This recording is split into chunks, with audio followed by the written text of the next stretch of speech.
Muli, tayo ay magpapatuloy sa ating pag-aaral ng ating ito po yung ating daily devotion at araw-araw nga natin ginagawa tuwing sumasapit ang alas 6 ng gabi. Tayo ay magpapatuloy sa ating pag-aaral sa Isaiah chapter 36. Kasama ko pa ngayon dito sa church si Juana, si Princess at si Sammy. So tayo po ay magpapatuloy sa ating daily devotion. Samahan niyo po ninyo ako sa ating panimula sa pamamagitan ng pananalangin. Pray po tayo. Muli po, Panginoon, kami ay naandito sa iyong harapan. Kami ay muling nagbibigay ng panahon. Salamat sa panahong ito, Ama, na binigay mo sa amin upang kami makapagpatuloy ng pag-aaral. Amin po itong patuloy na tinatagubilin sa iyo. Samahan po kami at gabayan, Ama. Ikaw na po ang patuloy na manguna sa amin at magturo ng mga mahalagang bagay na aming mapapag-usapan sa gabi ito. Pinagkakatiwala namin sa iyo ang lahat ng ito, Panginoon, maging ang mga kapatiran kasama na makakasama namin sa pag-aaral na ito. Salamat po, dakilang Diyos. Ito pang aming panalangin sa pangalan ng Panginoong Hesus. Amen. Okay, magandang gabi, Pastor Nanding. Salamat po. Pastor Claude, salamat sa inyong maagang pagsama. Tayo magpapatuloy sa ating pag-aaral, Isaiah chapter 36 verses 8 to 10. Magandang gabi, Ate Alma, sa inyong lahat po dyan, sa inyong bahay. Tayo ay magpatuloy na matuto ng salita ng Panginoon. Pagkapatuloy natin, so ang ating nga pong lesson sa Isaiah chapter 36, ang pangkalahatang konteksto at sitwasyon nito, ito yung pagsalakay na ginagawa ng Assyria sa bayan ng Judah. Siyempre, particularly sa Jerusalem, dahil ang Jerusalem, ang sentrong syudad ng bayan o ng bansa. Pagka nakontrol ang sentro, bagsak na ang buong bansa. Kasi naandun sa sentro yung kaharian, nandun yung templo, ayan, kaya ito ang unang sinasalakay nila. So, ang sitwasyon kahapon at noong nakaraang araw na pag-aaral natin, na si Haring Senakirib, ipinadala ang kaniyang mga tauhan sa pamumuno ni Rabsake, sinasabing general o punong ministro, ipinadala doon sa lugar ng Jerusalem para bigyang babala ang mga Israelita na sila ay sumuko na dahil wala silang magagawa. Sa halip ay kukubkubin nila ang kanilang bayan. So, napakaraming na ginawang gabi, Sarayin, salamat sa inyong lahat. Napakaraming ginawang panluloko at panlilinlang ng Rabsake o ni Rabsaces sa mga Israelita. Kasama na dito yung panlalait sa Haring Hezekiah at maging sa Panginoong Diyos. Sinabi mismo ni Rabsake na bakit nagtitiwala ang mga Israelita kay Hezekiah wala naman itong kakayahang ipagtanggol sila. At sinabi rin niya na sino ang magtatanggol sa kanila? Ang Diyos ba na sinasamba nila? Ay sinabi ni Rabsake na wala namang kakayahan ang kanilang Diyos. Ano ang basihan ni Rabsake doon sa sinabi niya na hindi sila kayang ipagtanggol ng Diyos ng Israel? Ang basihan niya, una, itong Diyos na sinasabi ng Israel, ito daw yung mga ribulto na ipinatanggal ni Hezekiah sa mga bundok. At ang sinasabi ni Rabsake, walang yung mga Diyos-Diyosan ng ibang bansa na sinalakay nila ay walang nagawa sa kanila. Ibig sabihin, maraming bansa na sinalakay ang Assyria. At bawat bansa na sinalakay nila at na sinakop, ay walang nagawa sa kanila sa kabila ng mayroong kanilang Diyos. Ngayon, ito ang pinanghawakan ng Assyria, na lahat ng Diyos sa mundo ay walang magagawa sa Assyria. Ang pagkakamali dito ni Rabsake at ni Senakirib, yung Diyos-Diyosa ng ibang bansa, ikinumpara niya at itinulad sa Diyos ng Israelita na si Yahweh. Hindi niya naisip na pinakamakapangyarihan sa lahat ang Diyos na si Yahweh at kayang kontrolin ang lahat ng bagay. Magandang gabi, Brother Edgar. Salamat sa iyong pagsama sa gabing ito. Ito ang isang pagkakamali na ni Senakirib at ni Rabsake. Inisip niya na kung walang kakayahan yung ibang Diyos o yung Diyos ng ibang bayan, ang Diyos ng Israelita ay wala rin kakayahan. So napakalaking pagkakamali dahil hindi niya alam na si Yahweh ang nag-iisang totoong Diyos at pinakamakapangyarihan sa lahat. Ayan. So ating itutuloy ang ating pag-aaral sa talatang 8 hanggang 10 dahil po ang tema ng mga talata nating pinag-aaralan ay grupo-grupo or segmentally group. hindi natin masyadong iniisa-isa ang mga talata kagaya ng ginagawa natin noong mga nakakaraan. So, talakayin natin sa gabing ito ang verses 8, 9, and 10. Sabi sa verse 8, buhat sa magandang balita Biblia, ngayon, kung talagang gusto mong subukin ng aming hari, bibigyan kita ng 2,000 kabayo kung may mapapasakay ka sa mga ito. Verse 9, paano ka makakalaban kahit sa isang maliit na pangkat ng aming hukbo?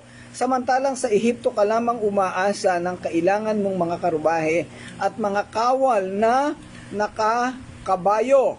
Sa talatang 10, akala mo ba'y sasalakayin ko at wawasakin ang lupaing ito nang walang pahintulot si Yahweh? Siya mismo ang may utos sa akin na salakayin ito at wasakin. So itong binabanggit sa talatang 10 ay direktang panlilinlang o panluloko. Sinasabi ni Senakirib at ni Rabsake na si Yahweh mismo ang ay kasabwat niya at nag-utos sa kanya na salakayin ang Juda. Bakit sinabi niya to? Kasi pinapahina niya yung loob ng mga Israelita.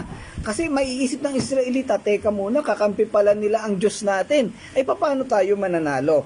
Pero hindi po yun ganun katotoo. Spiritually, nabanggit ko to kagabi, spiritually, ang Diyos ang gumamit, o si Yahweh ang gumamit sa Assyria para sakupin ang Jerusalem. Kasi gusto niyang turuan ang mga Israelita dahil sa kanilang katigasan ng ulo. Pero hindi alam ni Senakirib na siya ay ginamit ni Yahweh.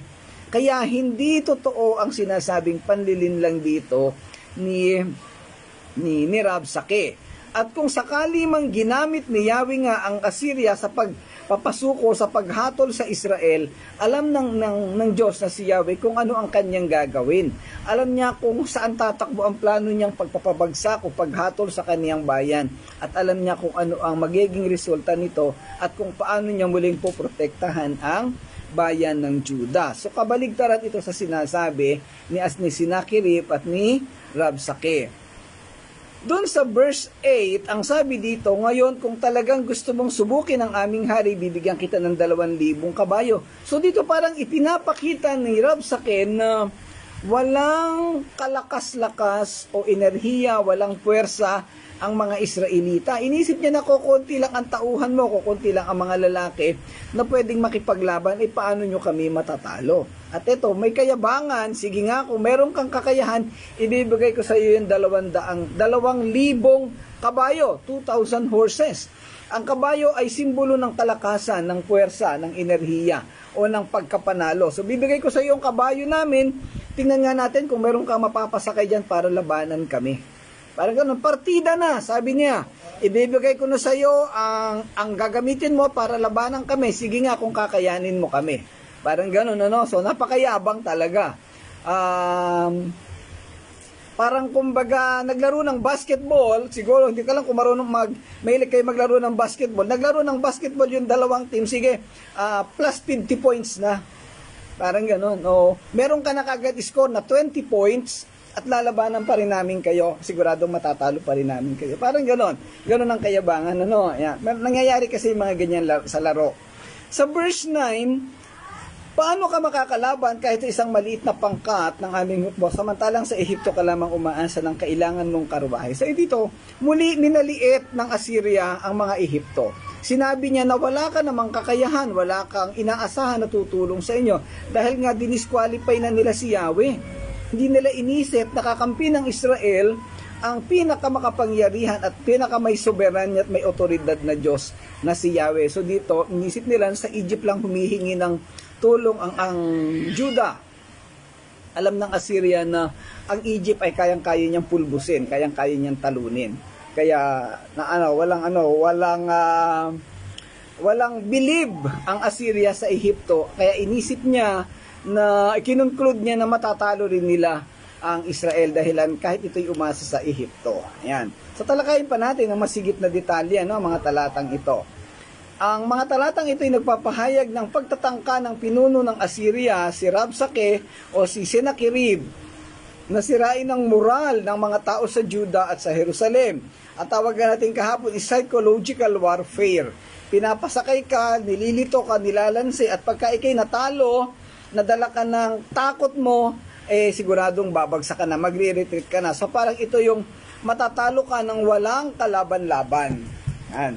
Muli, ang sitwasyon ay tumutukoy sa panahon na mga kawal ng Assyria sa pamumuno ni Rabshakeh ay lumusob sa Juda upang sila ay sakupin. Nandun na sila sa may pintuan ng bayan. At sa isang hudyat ni Rabshakeh ay kukubkubin nila at sasakupin ang bayan ng Juda. Ang pinagmulan ng galit ay ang hindi pagbabayad ni Haring Hezekiah ng buwis kay Haring Sennacherib ng Assyria. Nag-alok si Rabshakeh ng isang kasunduan at pagtatanong sa ginagawa ng mga taong pagtitiwala kay Hezekiah at sa kanyang mga kaalyado. Tinutuya din niya ang kanilang pag-asa sa Ehipto at inaangkin niya na kumikilos siya sa ilalim ng utos ng Diyos. Sa gayoy, sinusubukang magtanim ng takot at panghihina ng loob sa mga Israelita. Alam niyo, sa mga taong nananakot o nanlilin lang, sa totoo lang sila yung takot. Sa kasaysayan, sa maraming karanasan natin. Bakit? Paano natin nasabing sila yung takot? Gumagawa sila ng mga taktika, ng mga estratehiya para pabagsakin ang tapang ng mga tao. At pag napabagsak na nila, edi nanalo na sila nang walang ka-effort, kumbaga. Pero sa totoo lang, kaya nila ginagawa yung pananakot na yun at panlilin lang dahil sila ay natatakot sa puwersa ng mga bayan na iyon. So, ganun ang ginagawa ng Assyria. Bakit at ano ang basehan nito? Sa pagpasok pa lang ng mga Israelita sa lupang Kanan o dun pa lang sa ilang nanginginig na sa takot itong mga kaharian na ito. Dahil alam nila na sila'y nananalo sa lahat ng gera at sila'y pinagpapala ng Diyos. May kayabangan lang talaga at may lakas ang loob nitong si Sennacherib na labanan ang Juda. Bakit? Anong isang basihan niya? Kasi yung Israel mismo ay napasuko niya, yung Samaria. Tandaan natin sa nakalipas na ilang kabanata, yung Samaria, ito yung capital city ng Israel. At ito ay binihag din ng Assyria. Inakala niya na ang Juda ay kaya niya ring talunin. Pero hindi niya naisip na kaya hinayaan ni Yahweh na mabihag at makubkob nila ang Israel ay dahilan sa kasamaan ng mga ito. Dahilan sa hindi pagsunod. Sa Juda naman, matino naman yung hari nila ng kapanahunan na ito. Si Haring Hezekiah nga. Okay, sa Isaiah, sa chapter 36, verse 8, yung unang talata nating tinalakay kanina, iminungkahi ni Rabshakeh na makipagkasundo sa hari ng Assyria na nag-aalok ng malaking bilang ng mga kabayo sa mga tao ng Juda upang makakahanap nga sila ng mga ngabayo sa kanila o yung gagamit nasasakay sa kabayo at makikipaglaban para sa kanila. Ito ay isang insulto sa kakayahan ng mga Israelita na nagpapahiwatig na ang mga tao ng Juda ay walang tunay na lakas at madaling talunin. Wala ka namang magagawa, talagang kayang-kaya ka naming pabagsakin. So yun ang sinasabi niya. Ang mga kabayo ay lagi ng simbolo ng lakas at kapangyarihan. Sa pagkakataong ito, ipinakita ng Assyria na walang kakayahan ang Juda na ipagtanggol ang kanilang bayan. Matindi ang pagsisikap ni Rabshakeh na sirain ang pagtitiwala ng mga tao kay Hezekiah. Alam din kasi maaring alam ni Rabshakeh na ang kapangyarihan ng Diyos ay nakay Hezekiah at nandun si Propeta Isaiah. Kaya inuuna niyang pabagsakin ang tiwala sa sarili o tiwala sa Diyos.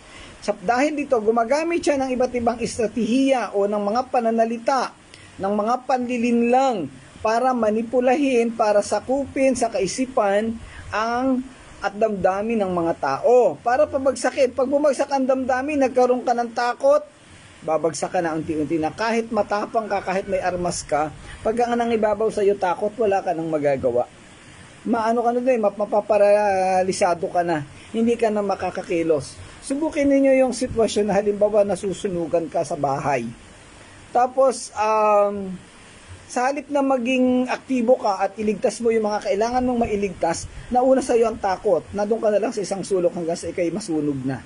So yung ganon. Kaya ito'y paalala sa ating lahat, psychologically, huwag nating hayaan na tayo ay matalo ng takot. Pag may mga trahedya, may mga mabibigat na sitwasyon, dapat ang mauna sa atin ay tapang, lakas ng loob at pag-asa, pananampalataya sa Panginoon. Yung takot, sisirain tayo nito, kagaya ng ginagawa ni Rabsakeh. Iniisip niya, nagpupunla siya ng takot sa mga Israelita para sila ay manalo ng walang kahirap-hirap. Yan. Alalahanin natin na ang hilagang bahagi ng kanilang lupain o yung Israel nga ay nasakop. So ito yung binabanggit natin kanina. Sa pagkakataong ito, sinubukan ni Haring Hezekiah na pigilan ang pagsalakay sa pamamagitan ng pag-alok ng bayad na buwis. Yung nabanggitin natin kahapon, nakipag-transact si Hezekiah kay Rabsakeh at siya ay nag-alok na magbabayad na ako ng buwis. Ibibigay ko na yung kailangan ninyong buwis, wag niyo na lang ituloy ang pagsalakay sa amin. So ang ginawa nga niya, ipinatungkab niya yung lahat ng ginto doon sa palasyo, sa templo at ibinigay kay Rabsakeh o kay Sennacherib. Subalit pagkatapos nito, wala ring nangyari. Sinalakay pa rin sila, nandun pa rin yung attempt na sila isasalakayin. Okay, sa talatang Siyam, sabi dito, higit pang tinuya ni Rabsakeh ang pag-asa ng mga tao sa Ehipto para sa tulong na nagmumungkay na hindi nila kayang tiisin ang isa sa mas mababang mga opisyal ng kaniyang amo. Ang talatang ito ay bahagi ng pakikipag-ugnayan ni Haring Sennacherib ng Assyria at ng mga opisyal ni Haring Hezekiah at ng Juda. Mula sa kontekstong ito, ang talatang ito ay sumasalamin sa kaguluhan sa politika at militar na laganap noong sinaunang panahon. Well, ang sitwasyon ng Lumang Tipan, ito'y gera. Labanan ng mga bansa, palakasan, kaya nga kabayo, sakupan ng iba't ibang teritoryo, iba't ibang rehiyon. At kung sino yung matirang malakas, may kapangyarihan, sila ang magwawagi sa mundo. Sa kapanahon na to, ang dalawang pinakamalakas na bansa, yung Assyria at Babylonia, kasama yung Egypt, pero mas pinaka-powerful yung dalawa na yon. Kaya marami silang nabihag na mga tao. Kinukuha nito ang lawak ng kapangyarihan sa pagitan ng mga bansa at ang pakikibaka para sa kontrol at pangingibabaw. Noong panahong iyon, ang Ehipto ay tinuturing na isang mabigat na puwersang militar. So yan, pangatlo yung Ehipto. At sinisikat ng mga Asyriano na magtanim ng takot sa puso ng mga taga-tao ng Juda sa pamamagitan ng pagtatanong sa kanila ng kanilang kakayahan na lumaban. So, yun. Ano ang kakayahan yung lumaban sa akin? Sige nga, bibigyan ko na kayo ng libu-libong kabayo. Tingnan natin kung matatalo ninyo kami. Parang, ang ibig niya sabihin nito, bibigyan ko kayo ng 2,000 na kabayo. Pasakayan niya sa mandirigma ninyo. Pero alam kasi nila na ang Syria ay mas marami pang kabayo. Doon sa mga susunod na kabanata at talata, ang bilang ng namatay na Asyriano ay 185,000. Samantalang ay binibigay niya lang ay 2,000, di ba? So medyo hindi rin parehas. Ayan. Nung panahong iyon, ang Ehipto ay tinuturing na isang mabigat na persang militar. So nabasa na natin ito kanina. At nasasakop din ng talatang ito ang mga isyu ng pagtitiwala sa kung kanino kukuha ng pag-asa. Ang mga Israelita ay nagtiwala sa lakas ng Ehipsyo sa halip na sa Diyos. So may pagkakataon na gano'n, tinalakay I think doon sa chapter 30 na ang mga Israelita ay nakipagkasundo, nakipag-alyansa sa Egypt. Sa halip na sa Panginoong Diyos humingi ng tulong ay sa Ehipto lumapit at dinala ang kanilang mga ari-arian, mga kayamanan ibinayad sa Parao para sila'y tulungan. Subalit bandang huli, wala rin namang nagawa ang Parao, hindi rin sila na ipagtanggol sa kanilang pakikipaglaban. Ayan. Okay. So, sa talatang 10, ang sabi dito, akala mo ba'y sasalakayin ko at wawasakin ang lupain ito nang walang pahintulot si Yahweh? Siya mismo ang may utos sa akin na salakayin ito at wasakin. Again, sabi nga natin kanina, ito ay isang panlilinlang o panlalansi sa mga Israelita. Sinabi ni Rabsakeh na siya ay kumikilo sa ilalim ng utos ng Diyos na nagpapahiwatig na ang kanilang kasalukuyang mga kaguluhan ay resulta ng puot ng Diyos. Well, technically, spiritually, totoo naman yon. Yung pagpaparusa, yung paghatol sa Israel ay resulta ng katigasan ng ulo ng mga Israelita. Pero again, may mali lang yung presentation ni Rabsakeh, kaya ito ay tinagurian na panlilinlang. Okay. Sa pananaw ng Assyria, ito ay isang mapanlinlang na taktika upang magtanim ng takot at pigilan ng anumang pagtutol sa pagsakop ng mga Assyria. Subalit hindi nila alam na sa pamamaraan ng Diyos, ito ang totoong sitwasyon. Ayan, wala namang basihan kasi yung sinasabi ni Rabsakeh, pero alam natin na spiritually, yun ang totoong sitwasyon. Ang talata ay salamin ng pagmamataas ng hari ng Assyria na nagsasabing siya ay may otoridad at pagpapala ng Panginoon na wasakin ang lupain ng Juda. Ito ay isang direktang hamon sa pananampalataya ng mga tao ng Juda at isang panunuya sa kanilang paniniwala sa proteksyon at soberanya ng Diyos. Itong mga Assyria, hindi nila nalalaman, hindi nila nauunawaan kung gaano makapangyarihan ang Diyos ng Israel o si Yahweh. Kaya nakakapagsalita sila ng ganito. Sabi nga natin, ikinumpara at itinulad lamang ni Sennacherib, ni Rabsakeh ang Diyos na si Yahweh sa mga Diyos-Diyosan sa paligid. Ihamak naman na walang kakayahan yung mga Diyos-Diyosan. Samantalang si Yahweh ay isang totoong Diyos, buhay at kumukontrol sa mga nangyayari sa paligid, lalo na sa kanyang mga piniling mga tao. So napakalaki ng pagkakamali ng Assyria sa bagay na ito. At itong magkakamaling ito ang sisira sa kanila dahilan sa kanilang maling pananaw.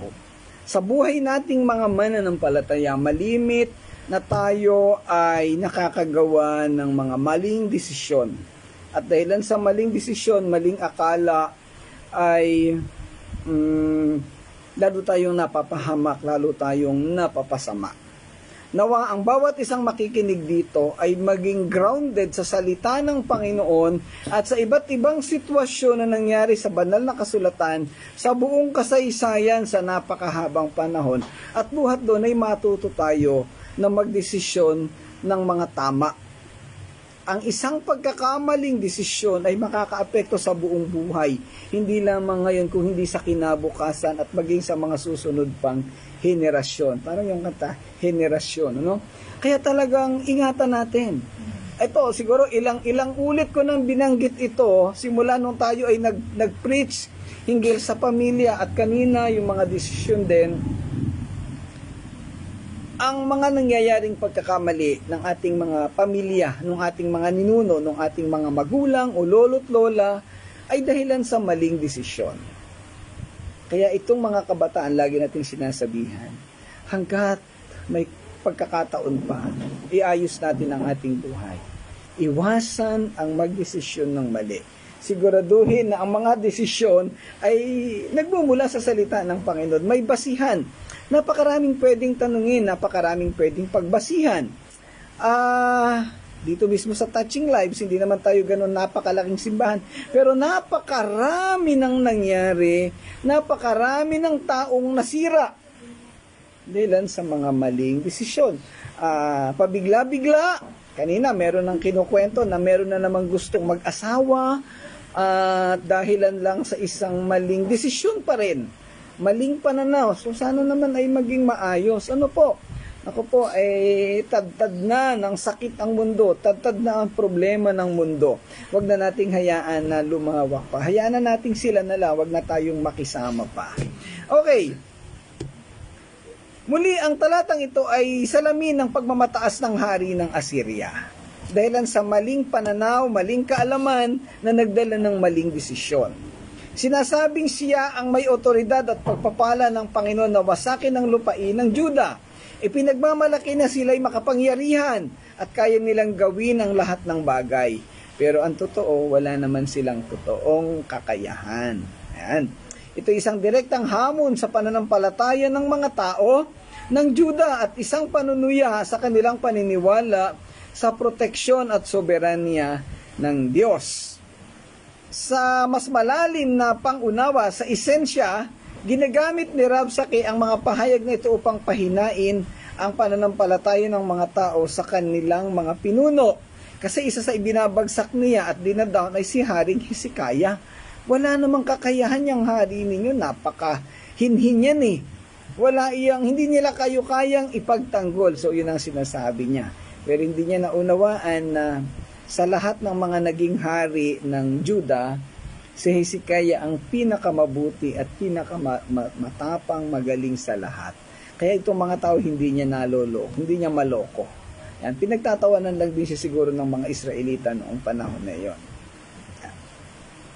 Ang isa pang tema sa talatang ito ay ang ideya ng kompromiso at pagpapatahimik. Ayan, kompromiso.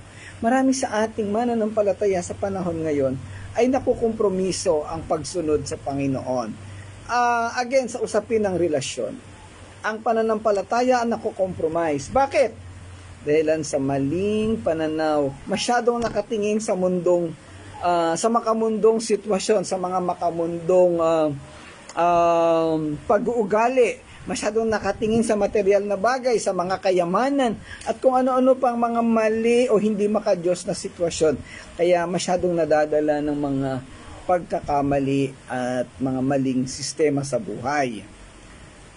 Hinihiling ng sugo ng Assyria sa mga opisyal ng Juda na magbigay ng mga pangako sa hari ng Assyria bilang tanda ng kanilang pagpapasakop at pagpayag na sumunod sa kanilang mga kahilingan. So ito parang iniisip nilang mga taga-Assyria na nakuha na nila ang mga Israelita at ikompromiso na ang kanilang pananampalataya sa Diyos. Magkaroon na sila ng pagsunod. Magkaroon na ng kasunduan na ipinapakita na tinatanggap na ng Israelita, ng Juda, ang kanilang pagkakasakop sa mga pagkakasakop ng Assyria. Subalit hindi nila alam na nag-iisip ang mga Israelita.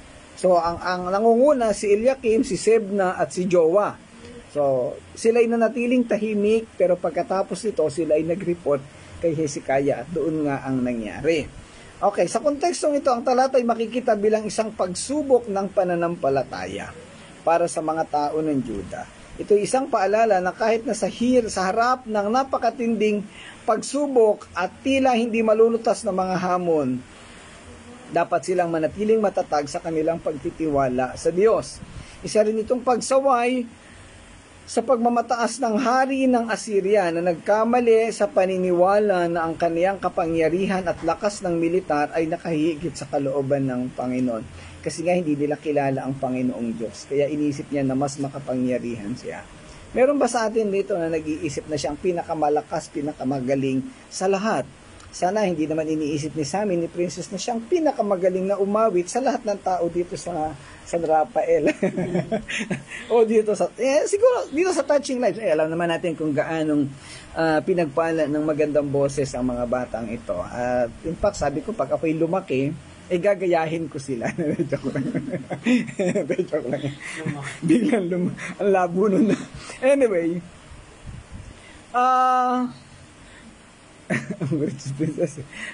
tayong lahat ay nasa sitwasyon na nabibigla, natatalo tayo ng damdamin natin. At isang bagay na magpapabagsak sa atin ay mga maling paniniwala, mga maling pananaw, mga maling damdamin.